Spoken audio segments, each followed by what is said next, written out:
चलिए शुरू करते हैं। इसमें हम पढ़ेंगे बिहार पुलिस का जो सेट 3 है ना, सेट 3 है। तो ये है किरण पब्लिकेशन का बुक, किरण पब्लिकेशन का बुक, ठीक है। तो इसको हम आज पढ़ने वाले हैं। इससे पहले हम सेट 1 और सेट 2 हम अपलोड कर चुके हैं। चलिए स्टार्ट करते हैं। सूफी जाने जाते हैं तो मुस्लिम संतों के नाम से। सूफी वर्ड सफ़ा से बना है, सूफी वर्ड सफ़ा से बना है, जिसका मतलब होता है, एक का मतलब होता है चबूतरा, एक का मतलब होता है चबूतरा, और मतलब एक एक सफ़ा का अर्थ होता है चबूतरा, और एक एक वही दूसरे सफ़ा का अर्थ होता है सफ़ेद वस्त्र, सफ़ेद वस्त्र, सफ़ेद वस्त्र, इसका मतलब होता है, ठीक है। और सूफी जाने जाते हैं तो मुस्लिम संतों के नाम से। दूसरा नंबर क्वेश्चन होता है, ईस्ट इंडिया कंपनी भारत में पदार्पण कब होता है? तो 1600 ईस्वी को, यानी 1600 ईस्वी को। ऑप्शन नंबर ए, उसका पूरा डेट है 31 दिसंबर 1600 ईस्वी को इसका पदार्पण होता है। Option question number 3, Bharatiya Janata party की स्थापना किस वर्ष हुई थी? तो हुई है 1980 के टाइम में हुई थी, ठीक है। और 1980 के टाइम में बीजेपी की स्थापना हुई थी। वर्तमान में जो 2014 से लेकर 2014 से लेकर अब तक, यानी अब तक किसका शासन है? तो बीजेपी का शासन है। और बीजेपी के एक बड़े लीडर कौन से हैं? तो वह है नरेंद्र दामोदर दास मोदी, ये बड़े लीडर हैं। 2014 से लेकर अभी तक यह प्रधानमंत्री के पद पे हैं। चौथा नंबर क्वेश्चन, भारत में संपूर्ण क्रांति का आह्वान किसने किया था? तो वो किया था जयप्रकाश नारायण ने। और आज भारत में आप जितने भी बड़े चेहरे देख रहे हो, वो चिराग पासवान के बेटे चिराग पासवान के पिता रामविलास पासवान हो, या फिर वो नीतीश कुमार हो, या फिर वो लालू यादव हो, ये जितने भी बड़े चेहरे हैं, ये सारे जयप्रकाश नारायण के इस संपूर्ण आंदोलन में भाग लिए थे। और यह संपूर्ण आंदोलन कब हुआ था? तो 5 जून 1974 को पटना के गांधी मैदान के बीच हुआ था। पटना के गांधी मैदान में हुआ था। कौन सा हुआ था? पटना के गांधी मैदान में हुआ था। पटना के गांधी मैदान में हुआ था। और यह जिस समय आंदोलन हो रहा था, उस समय भारत के जो प्रधानमंत्री थे, उनका नाम था इंदिरा गांधी। उस समय भारत के प्रधानमंत्री कौन था? तो उस समय भारत के प्रधानमंत्री श्रीमती इंदिरा गांधी थी। और जो जयप्रकाश नारायण की पत्नी का नाम है प्रभावती देवी। जयप्रकाश नारायण की पत्नी का नाम है प्रभावती देवी। जो प्रभावती देवी है ना, तो प्रभावती देवी के फ्रेंड थी इंदिरा गांधी। मतलब जो प्रभावती देवी हैं, तो प्रभावती देवी के दोस्त हैं इंदिरा गांधी, लेकिन जयप्रकाश नारायण का उनसे कोई नहीं बन रहा है, ठीक है। 5 नंबर क्वेश्चन देखते हैं। 5 नंबर क्वेश्चन देखते हैं। निम्नलिखित में से किस देश में प्रत्यक्ष लोकतंत्र है? तो वो है स्विट्जरलैंड में। 6 नंबर क्वेश्चन, राज्यों में राज्यपाल की नियुक्ति कौन करता है? तो वो करता है राष्ट्रपति। 7 नंबर क्वेश्चन, निम्नलिखित में से विधान परिषद किस राज्य में नहीं है? तो वो है गुजरात में। 8 नंबर क्वेश्चन, निम्नलिखित में से कौन सा संघवाद की विशेषता नहीं है? तो सत्ता का विकेंद्रीकरण है, केंद्र और राज्यों के बीच सत्ता का बंटवारा है। तीसरा नंबर बोलता है स्थानीय सरकारों को अधिक शक्ति देना, ये भी है। और यही नहीं है तो ऑप्शन नंबर 4 होगा सत्ता का केंद्रीकरण। 9 नंबर क्वेश्चन बोलता है कि भारत में भूदान और ग्रामदान आंदोलन किसने आरंभ किया था? तो भारत में भूदान और ग्रामदान आंदोलन आचार्य विनोबा भावे ने शुरू किया था। और यह आंदोलन शुरू हुआ था 1951 ईस्वी में। और पहला इसमें जो तेलंगाना राज्य से यह शुरू किया गया था। तेलंगाना राज्य से 1951 में, ठीक है। नेक्स्ट क्वेश्चन 10 नंबर क्वेश्चन में बोलता है कि इनमें से कौन सा कथन सत्य नहीं है, मतलब वो असत्य है? तो वर्ष 1971 में दहेज निरोध अधिनियम बनाया, वर्ष 1971 में, यही गलत है। वर्ष 1971 में दहेज आंदोलन नहीं बना था, वर्ष 1961 में बना था। वर्ष 1961 में बना था। बाकी क्या सब सही है। दहेज मांगने वाले को न्यूनतम 5 वर्षों की सजा होगी, ये सही है। दूसरा नंबर है दहेज प्रथा आज भी एक समस्या है, ये भी सही है। तीसरा नंबर क्वेश्चन, लोगों को जागरूक करने के लिए सरकार कई कदम उठा रही है, ये भी सही है। 11 नंबर क्वेश्चन बोलता है महात्मा गांधी ने कौन सी पत्रिका शुरू किया था? तो वो शुरू किया था हरिजन पत्रिका, महात्मा गांधी ने शुरू किया था। कुछ और पत्रिका का हम देखते हैं। देखो 11 नंबर क्वेश्चन बोलता है, उसका आंसर होगा हरिजन पत्रिका। महात्मा गांधी ने 1933 में हरिजन नामक पत्रिका निकाला था। महात्मा गांधी ने हरिजन पत्रिका कब निकाला था? तो 1933 में शुरू किया था। उन्होंने इस पत्रिका का उपयोग भारत के स्वशासन के विचारों को बढ़ाने हेतु और समाज में अछूत माने जाने वाले स्थिति सुधारने के लिए किया गया था। हरिजन के नाम से पत्रिका इसीलिए निकाला गया था क्योंकि उस समय जो चमार जाति है ना, उनको हरिजन बोलते थे, ठीक है। तो उन लोगों के मतलब उन लोगों के प्रति बहुत भेदभाव हो रहा था, तो उस समय उन्होंने इस हरिजन पत्रिका को निकाला और बताया कि वो भी एक समाज के हिस्सा है, वो समाज के अंग हैं और उनको भी सम्मान मिलना चाहिए। ठीक है। अन्य विकल्पों पे हम चर्चा करते हैं। अन्य विकल्प है, इसमें पहला है केसरी। ठीक है, तो केसरी के बारे में देखते हैं। केसरी, यह पत्रिका बाल गंगाधर तिलक ने निकाला था। केसरी पत्रिका को किसने निकाला था? बाल गंगाधर तिलक ने। दूसरा पत्रिका का नाम है नेशनल हेराल्ड। नेशनल हेराल्ड को किसने निकाला था? जवाहरलाल नेहरू ने निकाला था। और द हिंदू को किसने निकाला था? तो जी सुब्रमण्यम अय्यर ने द हिंदू नामक पत्रिका को निकाला था। इसको केसरी को बाल गंगाधर तिलक ने निकाला था। नेशनल हेराल्ड को जवाहरलाल नेहरू ने निकाला था। और द हिंदू को किसने निकाला था? तो जे सुब्रमण्यम अय्यर ने निकाला था। जी सुब्रमण्यम अय्यर ने निकाला था।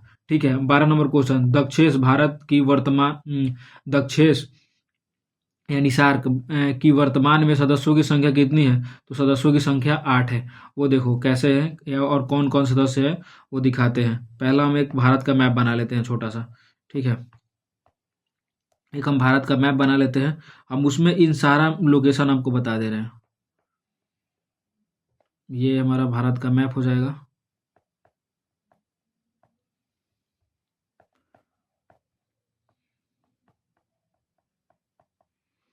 ये हमारा भारत का मैप हो गया।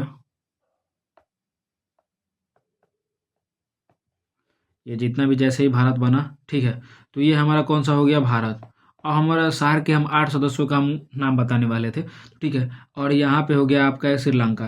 देखो यहाँ पे एक हो जाएगा मालदीव। मालदीव ये कौन नंबर हो जाएगा? तो 1 नंबर मालदीव हो जाएगा। 2 नंबर क्या हो जाएगा? तो 2 नंबर श्रीलंका हो जाएगा। 2 नंबर श्रीलंका हो जाएगा, ये है श्रीलंका। ठीक है, 2 नंबर श्रीलंका हो जाएगा। 3 नंबर आपका भारत हो गया। 4 नंबर यहाँ पे पाकिस्तान मान लो, पाकिस्तान हो गया। 5 नंबर यहाँ पे अफगानिस्तान हो गया। अफगान अफगान 5 नंबर अफगानिस्तान हो गया। 6 नंबर आपका हो गया नेपाल। 7 नंबर आपका यहाँ पे है भूटान। कौन है? भूटान है। भूटान है। और यहाँ पे आपका 8 नंबर है बांग्लादेश। बांग्लादेश। ये हमारा टोटल सार का 8 सदस्य हैं। एक बार वापस रिकॉल कराते हैं। पहला है मालदीव, दूसरा है श्रीलंका, तीसरा है भारत, चौथा है पाकिस्तान, पांचवा है अफगानिस्तान, छठा है नेपाल, सातवां है भूटान, आठवां है बांग्लादेश। नेक्स्ट क्वेश्चन पे आते हैं। 13 नंबर क्वेश्चन, निर्वाचन प्रक्रिया के विषय में क्या सही है? निर्वाचन प्रक्रिया के विषय में क्या सही है? तो वो देखो, निर्वाचन में किसी उम्मीदवार को अपने क्षेत्र में 1/3 भाग से कम मत अगर मिलती है तो उसको उसका जो जमानत राशि है वो जब्त हो जाएगी। यह हमारा सही है। ठीक है। दूसरा नंबर क्वेश्चन, इसमें कौन सा सही, इसमें से क्या सही है, ये हमारा बात करना है। ठीक है, तो इसमें से कौन सा सही है?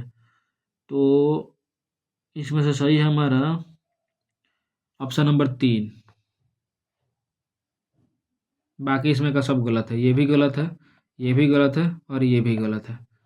ठीक है, ऑप्शन 3 इसमें का सही है। 14 नंबर क्वेश्चन देखते हैं। 14 नंबर, संविधान अपने नागरिकों को कौन सा अधिकार की गारंटी देता है?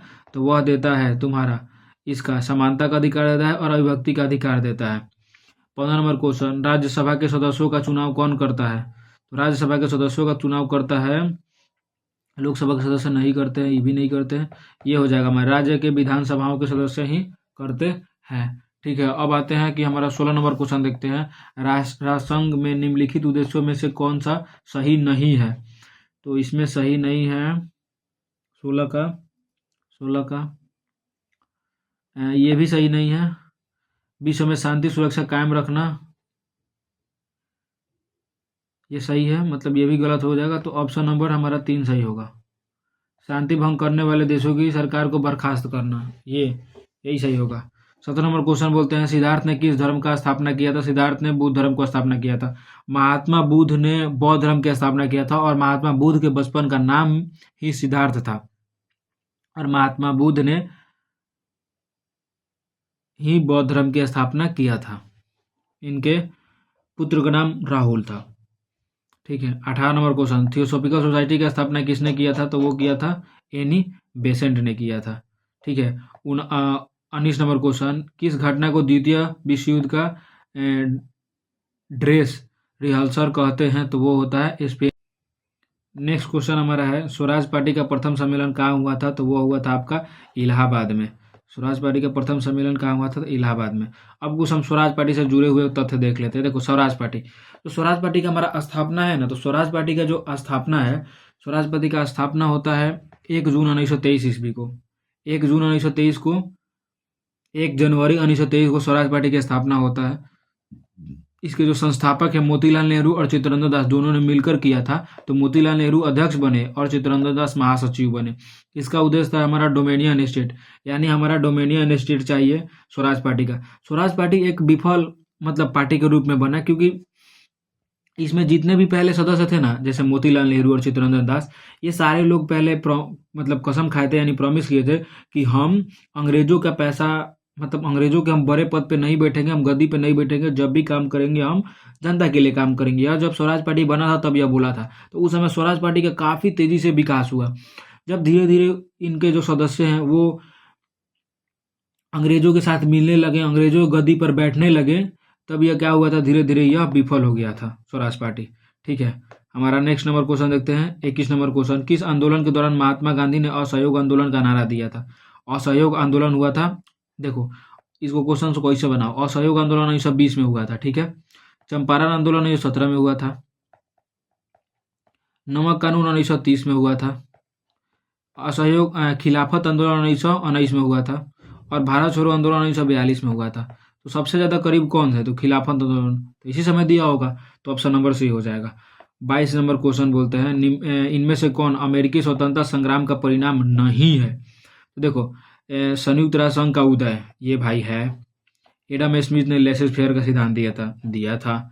सार्वजनिक में अधिकार हुआ था, यही नहीं है हमारा, तो ऑप्शन नंबर 4 हो जाएगा। 23 नंबर क्वेश्चन, सविनय अवज्ञा आंदोलन की शुरुआत कब हुई थी? तो सविनय अवज्ञा आंदोलन की शुरुआत 1930 में हुई थी। देखो सविनय अवज्ञा आंदोलन का मतलब क्या होता है कि हम आपकी बातों को प्यार से नकार रहे हैं। जैसे आप हमको कोई बात बोलिए कि अभिनंदन तुम जाकर एक गिलास पानी लाओ, तो हम बोलेंगे भैया हम आपको पानी नहीं दे सकते हैं, ये प्यार से यानी सविनय, हमको सविनय के साथ आपकी अवज्ञा करेंगे, यानी सविनय के साथ, यानी आपका आदर के साथ आपकी आज्ञा का हम अवहेलना करेंगे। इसको ही बोलते हैं सविनय अवज्ञा आंदोलन। यह कब हुआ था? 1930 में। और सविनय अवज्ञा आंदोलन के बाद क्या हुआ था हमारा? तो नमक कानून तोड़ा गया था, नमक कानून तोड़ा गया था सविनय अवज्ञा आंदोलन में ही। ठीक है, 24 नंबर क्वेश्चन बोलता है, ईश्वर चंद्र विद्यासागर ने किस क्षेत्र में सहयोग किया था? तो वह तुम्हारा किया था महिला सशक्तिकरण में। ठीक है, 25 नंबर क्वेश्चन, इनमें से किसका उपनाम सीमांत गांधी है? देखो गफ्फार खान का नाम सीमांत गांधी है। ठीक है, हम यहाँ पे लिख देते हैं खान अब्दुल गफ्फार खान का नाम सीमांत गांधी है। महात्मा गांधी का नाम है बापू बोल सकते हैं हम, राष्ट्रपिता बोल सकते हैं हम महात्मा गांधी को। लाला लाजपत राय को हम पंजाब केसरी बोल सकते हैं, पंजाब केसरी। देखो लाला लाजपत राय जब हमारा भारत में जब वो क्या बोलते हैं साइमन कमीशन आया था, तो साइमन कमीशन गो बैक के नारे लगाने में सबसे अहम भूमिका लाला लाजपत राय की थी। तो लाला लाजपत राय को मतलब लाला लाजपत राय की हत्या लाठी मार कर हुई है, मतलब उनको इतना पीटा गया है लाला लाजपत राय को कि इनकी हत्या हो गई है। तो लाला लाजपत राय ने मरते हुए एक बात बोला था जो हमको आज भी याद है। लाला लाजपत राय ने मरते हुए एक बात बोला था कि मेरे पीठ पर पड़ी एक एक लाठी अंग्रेजों की ताबूत की आखिरी कील साबित होगी। ये लाला लाजपत राय जब मरे थे तो बोले थे। ठीक है, और देखो और गोपाल कृष्ण गोखले ये क्या है? तो मोहनदास के राजनीतिक गुरु हैं। 26 नंबर क्वेश्चन, इनमें से कौन सी घटना प्रथम विश्व युद्ध का परिणाम नहीं है? तो यह महान साम्राज्यों का अंत यह है, क्योंकि प्रथम विश्व युद्ध के बाद कुछ न कुछ अंत हुआ, और कौन नहीं है ये पूछ रहा है। दूसरा वो देखो, विश्व में अधिकांश देशों में गणतंत्र की स्थापना, यही तो नहीं हुआ था, यानी ऑप्शन 2 नंबर हो जाएगा। 27 नंबर क्वेश्चन होता है, विश्व जल दिवस कब मनाया जाता है? तो 22 मार्च को। और 8 मार्च को क्या मनाया जाता है? तो अंतर्राष्ट्रीय महिला दिवस। अंतर्राष्ट्रीय महिला दिवस 8 मार्च को मनाया जाता है। ठीक है, हमारा 28 नंबर क्वेश्चन बोलता है, उपकरण जो वायु दाब मापे हेतु उपयुक्त होता है? तो बैरोमीटर से वायु दाब मापते हैं। 29 नंबर क्वेश्चन, वायुमंडलीय परत जो सूर्य के पराबैंगनी किरणों से हमारी रक्षा करती है तो उसको बोलते हैं हम ओजोन मंडल या ओजोन परत। सरदार सरोवर बांध किस नदी पर है? तो सरदार सरोवर बांध आपका नर्मदा नदी पर है। सरदार सरोवर बांध नर्मदा नदी पर है। सरदार सरोवर बांध यह गुजरात में है, नर्मदा नदी में है और दुनिया का सबसे बड़ा यह बांध है। सरदार सरोवर बांध गुजरात में है, नर्मदा नदी पर है और दुनिया का सबसे बड़ा बांध है। 31 नंबर क्वेश्चन बोलते हैं वायु में कार्बन डाइऑक्साइड गैस की मात्रा 0.03% है।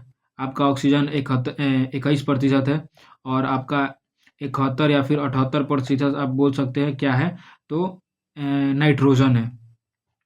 32 नंबर क्वेश्चन होता है प्रतिध्रुवीय धाराओं की प्रवाह क्या होती है? तो होती है पूरब से पश्चिम की ओर।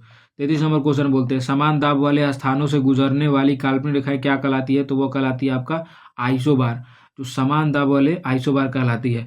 34 नंबर क्वेश्चन जीव जो सूर्य के प्रकाश की उपस्थिति में अपना भोजन बनाते हैं क्या कहलाते हैं? तो उत्पादक कहते हैं। देखो, उत्पादक और उपभोक्ता ये दो ऐसा वर्ड है जो आपका ज्योग्राफी में भी आएगा और जो आपका इकोनॉमिक्स में भी आएगा। तो पहले हम ज्योग्राफी का बात बताते हैं। तो ज्योग्राफी में उत्पादक का अर्थ होता है जो अपना खाना स्वयं बनाता हो, यानी जो स्वपोषी होते हैं, जो पेड़ पौधे होते हैं वो अपना खाना खुद बनाते हैं क्योंकि उनके अंदर क्लोरोफिल की मात्रा होती है। जो क्लोरोफिल होता है वो सूर्य के प्रकाश को एब्जॉर्ब करके उसे खाना बनाता है और हमारे अंदर क्लोरोफिल नहीं है, इसलिए हम सूर्य के प्रकाश से खाना नहीं बनाते। अगर क्लोरोफिल होता तो हम हरे होते और हम भी सूर्य के प्रकाश से अपना खाना बना रहे होते। तो उपभोक्ता पेड़ पौधे हैं जो सूर्य के प्रकाश से खाना बनाते हैं, वो उत्पादक हो जाएंगे और हम लोग उपभोक्ता हो जाएंगे क्योंकि हम लोग पेड़ पौधे को हम लोग खाते हैं, ना कि सूर्य के प्रकाश को खाते हैं। ठीक है, ये हो गया ज्योग्राफी का बात। और वही उपभोक्ता और उत्पादक इकोनॉमिक्स में हम आएंगे। तो उत्पादक का मतलब होता है दुकानदार जो सामान को उत्पादित कर रहा है और उपभोक्ता मतलब होता है हम लोग। जैसे हम आपसे बोले कि आप हमको ये पेन दीजिए, तो आप जो क्या हो जाएंगे, आप हो जाएंगे उत्पादक और हम अब आपसे पेन खरीद रहे हैं तो हम हो जाएंगे आप उपभोक्ता। ठीक है, 35 नंबर क्वेश्चन बोलते हैं नदी जो पूर्व से पश्चिम की ओर प्रवाहित नहीं होती है, इसका हमें नाम बताना है। तो देखो, माही होती है, ताप्ती होती है, नर्मदा होती है। जो चंबल नदी है ये नहीं होती है। और चंबल नदी है, वो चंबल नदी कहाँ है? तो तुम्हारा राजस्थान में है चंबल। 36 नंबर क्वेश्चन आर्द्रता प्रदर्शन की विधि जिसमें आर्द्रता को प्रतिशत में प्रदर्शित किया जाता है वह है सापेक्ष आर्द्रता। 37 नंबर क्वेश्चन परम में एक अविभाजित विशाल स्थलखंड वह कहलाता है तो वह है पेंजिया। वह क्या है? तो पेंजिया। देखो, हम एक आपको बात बताते हैं। पहले जो स्टार्टिंग में हमारा पृथ्वी था ना, तो स्टार्टिंग में जो पृथ्वी था उसका एक ही भाग था पेंजिया। स्टार्टिंग में पृथ्वी का एक ही भाग था। वह पृथ्वी धीरे धीरे क्या हुआ, वह पृथ्वी धीरे धीरे दो भागों में टूटा। वह पृथ्वी दो भागों में टूट गया। ये जो है ना, तो इसका जो पानी का बहाव ऐसे हो रहा था, तो पानी का बहाव से लगातार इसको दो भागों में तोड़ दिया। जब ये दो भागों में टूटा तो एक बना अंगारा लैंड और एक बना गोंडवाना लैंड। एक कौन सा बना? गोंडवाना लैंड। और इसके बीच में जो ये पानी का धारा है ना, तो बीच में पानी का धारा है तो उसका नाम था तेथी सागर। और आज आप जो हिमालय देख रहे हैं, आज आप क्या देख रहे हैं? तो हिमालय जो देख रहे हैं, यह हिमालय इसी तेथी सागर के ऊपर बना है। यानी जो तेथी सागर के ऊपर ऐसे करके हिमालय चढ़ गया है। तो तेथी सागर आज खत्म हो चुका है और अंगारा लैंड और गोंडवाना लैंड बनता है। स्टार्टिंग में पहले एक था पेंजिया, दो भागों में टूट गया, अंगारा लैंड, गोंडवाना लैंड और यहाँ पे तेथी सागर के बीच आज हिमालय पर्वत खड़ा है। ठीक है, 38 नंबर क्वेश्चन पे आते हैं। पृथ्वी केंद्र की ओर परतों की क्रमागत विन्यास क्या है? तो सियाल, सीमा और नीफे। ऑप्शन नंबर ए हो जाएगा। ठीक है, 39 नंबर क्वेश्चन प्रदेश जो फल कृषि के लिए प्रसिद्ध है वो क्या कहलाता है? भूमध्य सागरीय प्रदेश। भूमध्य सागरीय प्रदेश उसे कहते हैं जो भूमध्य सागरीय जलवायु में पाया जाए, न कि भूमध्य सागर के आसपास वाले क्षेत्रों में। ये याद रखिएगा। 40 नंबर क्वेश्चन शुद्ध वाक्य को छाटिए। नेताजी को आज वहां जाना है। नेताजी ने आज वहां जाना है। आज वहां नेताजी ने जाना है। ऑप्शन नंबर ए हो जाएगा हमारा। ठीक है, 41 नंबर क्वेश्चन पे आते हैं। वर्णों के सार्थक समूह को शब्द कहते हैं।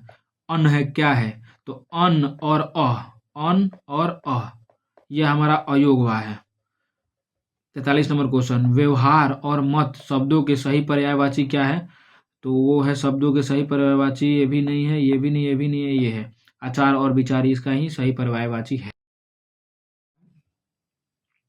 नेक्स्ट क्वेश्चन नंबर 44 नंबर, व्यंजन संधि के उदाहरण हैं। तो व्यंजन संधि के उदाहरण कौन है? उल्लास, संगम और संभावना, यही है। 45 नंबर क्वेश्चन पढ़ते हैं, समाज में आज भी सीता सावित्री का महत्व है। यहाँ रेखांकित शब्द का प्रयोग हुआ है। देखो इसका मतलब हमको बताना है, हमको सीता और सावित्री का मतलब बताना है। तो देखो सीता और सावित्री का मतलब, सीता पहले, इसका ऑप्शन का मतलब बोलना चाह रहा है कि सीता पहले व्यक्तिवाचक संज्ञा थी, बाद में भाववाचक संज्ञा हो गई। तो क्या ऐसा होता है? एक बार फिर से पढ़ो, समाज में आज भी सीता सावित्रियों का महत्व है। तो क्या सीता सावित्री बोलने से आपका भाव उत्पन्न हो रहा है? यानी क्या है, भाववाचक संज्ञा है? तो नहीं है। तो ऑप्शन नंबर ए नहीं होगा। ऑप्शन नंबर 2 देखो, भाववाचक ये भी नहीं होगा।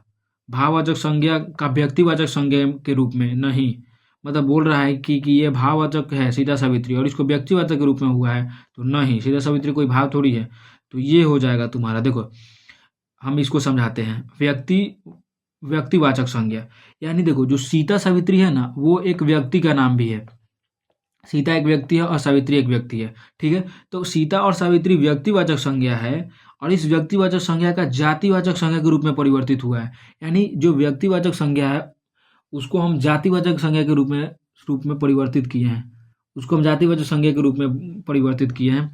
कैसे? तो देखो जो सीता और सावित्री है ना, तो सीता सावित्री पहले जाति थी, सीता सावित्री पहले व्यक्ति थी और उसको हम जाति के रूप में परिवर्तित इसलिए किए हैं क्योंकि हम बोल रहे हैं कि देखो जो समाज में आज भी लड़कियां हैं ना, वो सीता और सावित्री जैसी है, क्योंकि सीता और सावित्री एक पवित्र लड़की है, सीता और सावित्री एक पवित्र औरत है, सीता और सावित्री पवित्र एक नारी है। तो आज भी हम समाज में वो नारी को देख रहे हैं जो सीता और सावित्री जैसी पवित्र हैं, तो उनको ही हम लोग बोलते हैं। तो ऑप्शन नंबर हमारा 3 हो जाएगा, ठीक है। 46 नंबर क्वेश्चन बोलते हैं, बालक ने रोटी खाई, रेखांकित शब्द का प्रयोग कीजिए। तो इसका नंबर ई हो जाएगा, आप देख लीजिए कैसे होगा। 47 नंबर क्वेश्चन बोलते हैं, पंचशील का प्रतिपादन किस वर्ष हुआ है? तो इसमें एक ऑप्शन देखो, पंचशील का हम बता दे रहे हैं 29 अप्रैल 1954 में हुआ है। अब इसमें ऑप्शन नहीं है, यही होगा। पंचशील समझौता 2 देशों के बीच हुआ है। पहला हुआ 29 अप्रैल 1954 को, 2 देशों के बीच हुआ है। इसमें पहला एक भारत है, दूसरा एक चाइना है। भारत के प्रधानमंत्री थे उस समय पंडित जवाहरलाल नेहरू और चाइना के प्रधानमंत्री थे चाउ एन लाई। और पांच बातों पे समझौता हुआ था जिसे हम पंचशील समझौता कहते हैं। अंतर्राष्ट्रीय महिला दिवस 8 मार्च। रामचरितमानस किसने लिखा है? तुलसीदास ने। भारतीय रुपए का नया प्रतीक ये किसने तैयार किया था? तो वह किया था आपका डी उदय नारायण ने। डी उदय नारायण आईटी गुवाहाटी से पढ़े थे। आईटी कहाँ से पढ़े थे? तो आईटी गुवाहाटी से पढ़े थे। गुवाहाटी, आईटी गुवाहाटी से पढ़े थे ना। हाँ देखो, जारी किया गया था जो वो क्या बोलते हैं, ये प्रतीक चिन्ह है, वो जारी कब किया गया था? तो 15 जुलाई 2010 ईस्वी को। और व्यक्ति जारी किसने किया था? तो डी उदय कुमार ने, और आईटी गुवाहाटी के असिस्टेंट प्रोफेसर ये थे, ठीक है। 51 नंबर क्वेश्चन, फूलों की घाटी कहाँ स्थित है? उत्तराखंड में, उत्तराखंड में स्थित है। 52 नंबर क्वेश्चन, अमजद अली खान इनमें से किस वाद्य यंत्र से संबंधित है? तो अफजल अहमद अली खान क्या बजाते थे? तो 52 का देखो, 52 का सितार किसने बजाया था? तो पंडित रविशंकर सितार बताते थे। और उस्ताद भी क्या बजाते थे? सितार। तबला किसने बजाया था? तबला बजाते उस्ताद जाकिर हुसैन, तबला भी बजाते थे, उस्ताद जाकिर हुसैन तबला बजाते थे, ठीक है। उस्ताद अली खान क्या बजाते थे? तो सरोद बजाते थे। 53 नंबर क्वेश्चन, रेड क्रॉस संस्था के संस्थापक कौन है? तो रेड क्रॉस संस्था के संस्थापक कौन है? तो 53 नंबर क्वेश्चन का क्या हो जाएगा? रेड क्रॉस संस्था के संस्थापक कौन है? तो देखते हैं 53 number question. 53 question option A हो जाएगा, 53 का ये हो जाएगा। रेड क्रॉस संस्था के संस्थापक कौन है? जी हेनरी ड्यूमेंट ने। D Henry Dunant. तो ये आज के लिए इतना ही।